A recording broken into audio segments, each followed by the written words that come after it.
Short or long answer? I'm stopping now. Yes. Thank you. Both for stopping and for the story. It was great. Okay.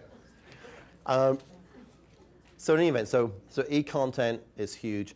And you know, there is a move, certainly, I mean, we're a publisher at heart. I mean, if we look to our sister companies, Sopris and Voyager, they are educational publishers.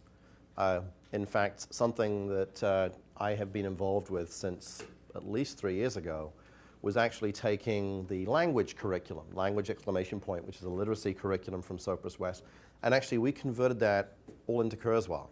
So everything reads perfectly, there are embedded questions, you know, comprehension questions, instruction, and things like that, so a student could independently open up that document, listen to their teacher speak to them, or they could click inside a note and have it read to them so they'd know what they had to do. They could answer questions and the system would record their answers. Great. And we're now actually embarking full speed ahead on taking the curriculum from Voyager and getting that into Kurzweil too. We do this as much as anything else just to be able to kind of just show other publishers how it can be done. It's not a big deal, not really. And especially if you kind of start out from the outset to say this is how we're going to do it, easy. So this last point under Kurzweil about kind of aligning with the instructional focus of curriculum, I want to just switch to a website that I have loaded here. David, there is some controversy going on right now that came from the use of the Kindle 2 that had a built-in text-to-speech feature. And Amazon published it before they got formal approval from several publishers and authors. Now they've pushed back, and many authors and publishers are now demanding that if their books are going to be Kindleized, that they will not have the text-to-speech option on those books. So the blind advocacy groups around the world are now pushing back on that decision, because a lot of people who are blind bought Kindle 2s thinking they could have finally access to the New York Times bestseller list, and that controversy is in full bloom, up to international issues, in fact, right now. And the term print disability is one that is becoming a term of art. And who does that include? Does it include students with learning disabilities or not? Do you have to have a medical diagnosis of a learning disability in order for those kids to be included, and those adults to be included? That's the controversy that is happening right this second, that is affecting a lot of what this action is, I think. And multiplied by 5 for Canadians. Yeah, really. It's even more complicated here, but our publishing associations have pushed back. Big time. Authors, big time. Yeah. And so there's, Yep. So this site, teachlanguage.com, it's a site you can come and visit at any point. So it's simply a jump page for this language curriculum. But there's a link over on the right-hand side that says Language and Kurzweil 3000. It's kind of one of our better kept secrets. Not everybody knows this exists. But here's why it should be something you go and look at. So if I click on it, and we actually have, and we'll put this up on the wiki as well. We actually have a PDF copy of a booklet that is simply, you know, talking about using Kurzweil 3000 with this curriculum. But some of the strategies that are here, though, are strategies that could be employed with other materials. All right. So, for example, we have links here that speak to the different steps of reading, and then writing, of course, is the final step. So let's look at listening and reading comprehension as a strategy. And what we have, it kind of comes through on the screen, but I'll just kind of point out to you that we have 4 columns. So on the leftmost column, we have the instructional focus area of the curriculum. All right, so for example, we have here fluency, developing reading in meaningful units, okay, as an instructional focus area. And then what we did is we went through kind of all these instructional focus areas and said, well, okay, well, how does technology like Kurzweil 3000 support this thing? And so we talk about how we allow users to adjust the length of the highlighted unit at the word, phrase, or sentence level. Right? So if you think about what makes up a sentence, phrases. What makes up a phrase, words. So if you're able to actually kind of go with different size chunks for the student, they can actually go along and have Kurzweil model for them what fluent reading looks and sounds like. Okay?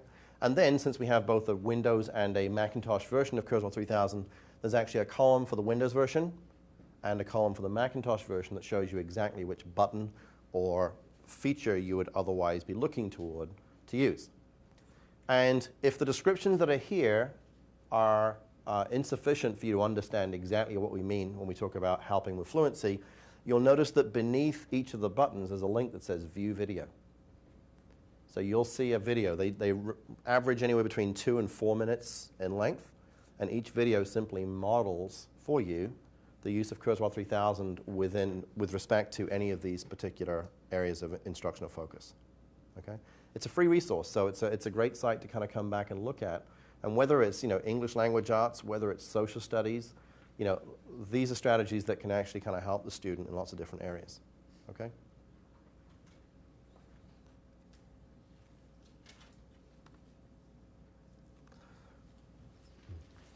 Okay, so I don't want to skip over it, but just turning our attention to Classroom Suite then for a second.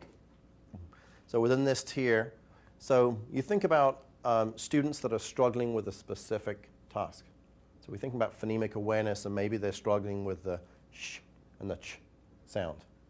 So you might have an activity that they can then go and practice and actually learn to obviously hopefully get to mastery in that particular area. And then because I never want to forget math when I'm thinking about Classroom Suite. If they're struggling with the place value in math, I mean, having those opportunities to be able to kind of practice, independently, so they can kind of keep up with the material that's being taught in class is very, very important. What are some other examples, though? So again, we're not talking. We haven't got to Tier 3 or our special ed population yet. These could be students that haven't even been identified with any particular issue, other than you can see through the results that they're just struggling to maybe get through some of the work in as much time as some of the other kids are able to do it in. Any other things that you can think of that you might try, either using this technology or anything else that you're using?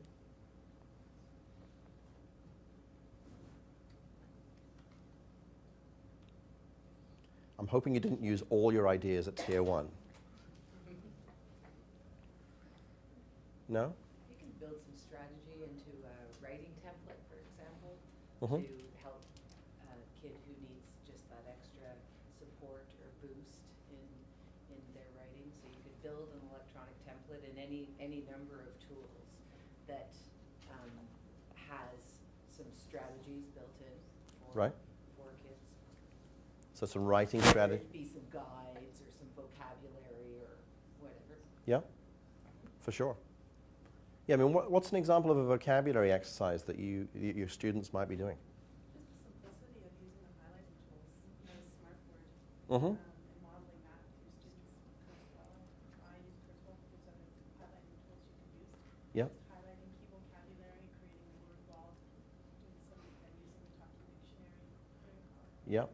Yeah, so just highlighting, right? So just highlighting vocabulary words, creating with a word wall, was that the term you used?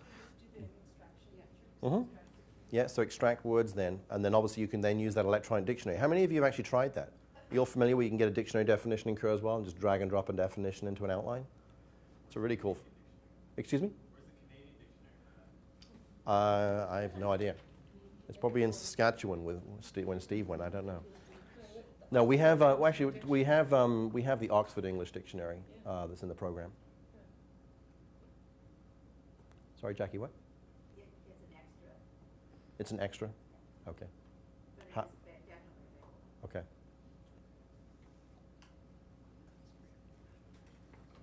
Yes.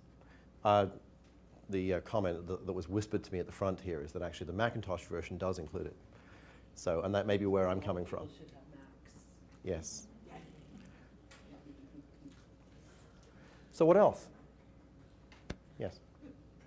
I use Smart Ideas for a lot of my kids just to get them started and then flip it to the other version, like, the web, the web page, but then you can flip it so then they can actually get a story, like essay starting, essay writing. So sort of some kids just get stuck.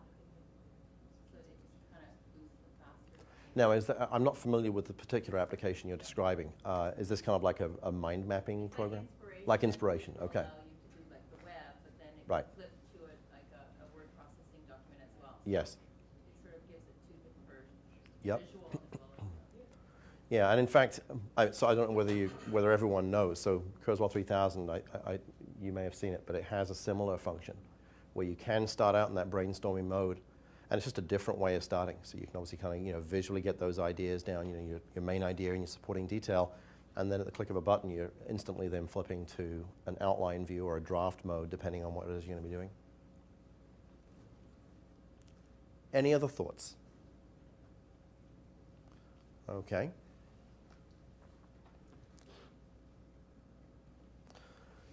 So we think about then kind of our students that need the kind of the most intensive instruction or support. A couple of things to think about. I want to highlight this third bullet actually under Kurzweil 3000 and the fact that it's compatible with a variety of other assistive technology tools. So a number of you were kind of calling out different ideas.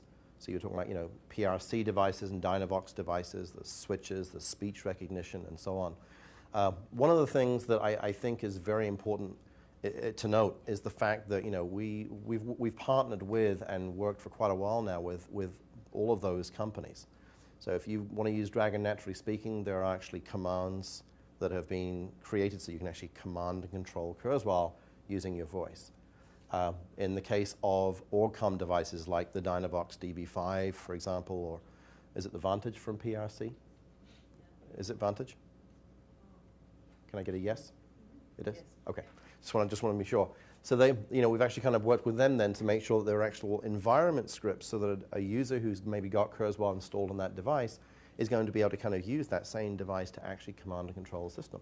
Whether you're using IntelliKeys, I mean, there's lots of different things that are out there, and I think it's a comfort to know that you can, with just a small amount of modification, actually have them again using the same tool. Second from the bottom, so access to printed text via scanning. So, accessible instructional material certainly has its place. And, we certainly now with version 12 of Kurzweil, support, most all of them. So, DAISY and PDF and NIMUS and things like that. But the fact of the matter is that not all students are going to qualify for all those accessible materials. There are going to be some things that you're only going to have in print, and then you need to scan it in. How many people here have scanned in text before into Kurzweil or any other system? Okay. I don't see many happy faces, those people that raised hands, so you've obviously done a lot of it. Scanning it's like watching paint dry, right? It's horrible. I've done a fair amount of it. I must admit, if you don't have a high-speed scanner in your life now, you should probably consider one. So Canon, I think for the money, probably make, and I hope that's okay to mention them, but I think Canon actually makes some of the better high-speed scanners out there. And when we talk about high-speed scanners, we're really referring to what are called full duplex scanners. That means that they can scan both sides of a sheet of paper at the same time. So there is a Canon model. I think it's the 5590. Might be the model number, the one that we have at our offices in Massachusetts. It can scan 110 sheets of paper a minute. You think then, as a comparison, say an Epson flatbed scanner or a Hewlett-Packard flatbed scanner, those things are what? 1-2 pages a minute maybe, if you're lucky, depending on the speed of your machine. How thick or how many pages is a typical textbook? 500 pages? I don't know, maybe more. So, to the extent that you do have to scan things in for some of your kids, I think a high-speed scanner is something you should look at. You will have to cut the spine off of the book, of course, to feed it through the scanner, but it's probably a less stressful means of content acquisition in the long run. So, does anybody here have a high-speed? Do you have a high-speed scanner? No, I was just going to ask, I'm not too familiar with the newer version, but can you convert a PDF into a CASI file? Yes. Yes, so that would actually speak more to electronic conversion. So if there's actually a document in Adobe Acrobat or it's a web page or whatever it might be, it's something called virtual printer. So you basically go to the file menu and go to print your document. But And even